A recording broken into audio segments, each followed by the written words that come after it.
दारू पिल्याने काय होतं? दारू पिल्याने डोक्यातला मेंदू गुडघ्यामध्ये येतो आणि ज्यावेळेस व्यसनामुळं डोक्यातला मेंदू गुडघ्यात येतो, तर तो गुडघ्यातला मेंदू ज्यांचा मेंदू डोक्यात आहे त्यांना कसा बधीर करतो, ह्याचे मी थोडक्यात तुमच्याशी बोलणार आहे. मित्रांनो, माझ्याकडं अतिशय परिपक्व असा एक व्यसनी आला होता. परिपक्व ह्यासाठी की तो 12 गावचं पाणी पिला होता. अर्थात 12 व्यसनमुक्ती केंद्रामध्ये तो फिरून आला होता, तरीही व्यसनमुक्त झाला नव्हता. त्याच्याशी ज्यावेळेस माझं बोलणं झालं आणि माझ्या प्रत्येक प्रश्नाचं त्यांनी आडवं-तिडवं, अहंकाराने, शहाणपणाने भरलेलं उत्तर दिल्यानंतर मला शेवटी त्यांनी प्रश्न केला, की दारू पिल्याने काय होतं? तर मी त्याला समजेल, कारण का तो एवढा व्यसनमुक्ती केंद्रात फिरला होता, त्यामुळे त्याला शास्त्रीय समुपदेशनाची थोडीशी कल्पना होती. अतिशय कुशाग्र बुद्धीचा होता. परंतु मी त्याला म्हटलं, की दारू पिल्याने डोक्यातला मेंदू गुडघ्यामध्ये येतो, जो तुझा आलेला आहे. कारण का गुडघ्याच्या मेंदूतल्या विचारांची सर्व लक्षणं त्याच्यामध्ये मला पाहायला मिळत होते. जसं की मीच हुशार आहे, मला सगळं कळतं, मी कधीच चुकणार नाही, ह्या विचारांवर त्याचा पूर्णतः विश्वास होता. आणि अशा ह्या विचित्र गुडघ्यातल्या मेंदूंच्या विचारांमुळं त्याच्या कुटुंबातल्या ज्यांचे मेंदू डोक्यामध्ये होते ते पूर्णतः बधीर झाले होते.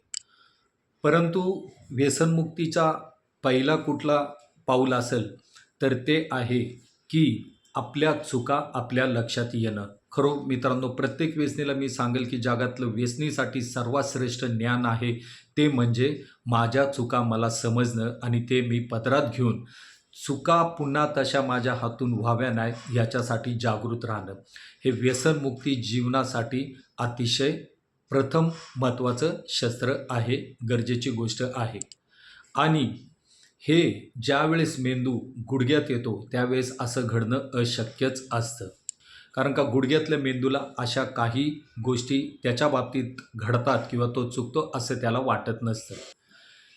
मुळात डोक्यातला मेंदू गुडघ्यात येतो हे सगळं अशास्त्रीय आहे. परंतु ह्याला थोडी शास्त्रीय जाणीव होती, म्हणून मी हे अशास्त्रीय शब्दप्रयोग करून त्याला मदत करण्याचा हा माझा प्रयत्न होता. आणि त्याला नक्कीच ह्या माझ्या विचारांनी त्याच्या गुडघ्यातल्या मेंदूमध्ये थोडासा प्रकाश पडला आणि त्याला एवढी जाणीव झाली की आपल्या विचारांमध्ये काहीतरी चुकतंय.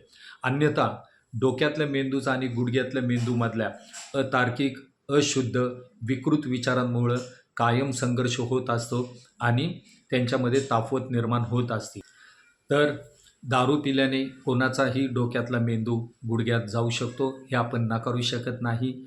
तर काळजी घ्या, प्रत्येक व्यसन टाळा, की जेणेकरून आपला डोक्यातला मेंदू गुडघ्यात जाणार नाही.